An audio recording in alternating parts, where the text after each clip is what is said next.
نحوه تمرین کردنمون چجوری باشه؟ اول روی پنجه میایم، رأس یک به علاوه، دستا صاف میره بالا، از پشت هر کدوم یه حلقه میزنه میاد جلو و به سمت بالا. باریکلا. خب حالا اگر بخوام تمرین کنم، برای اینکه دست و پامو قاطی نکنم، اول دستم میاد روی کمرم، بعد حرکت پا رو میزنم روی پنجه. آفرین. پای ترمز رو روی پنجه میزنم و دور میزنم. آفرین.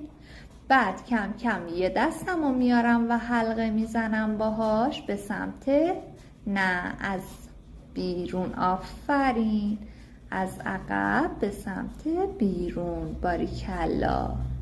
بعد دست دیگه من میارم واردش میکنم، دوتا دست حالا میرم. باریکلا. این حالت تمرین کردنمونه. پس اول روی پنجه، بعد دست به کمر، بعد یه دست میاد بالا و بعد دو دست رو وارد رقصم میکنم. آفرین. کاملا عالیه. مرسی از هلما جون قشنگم.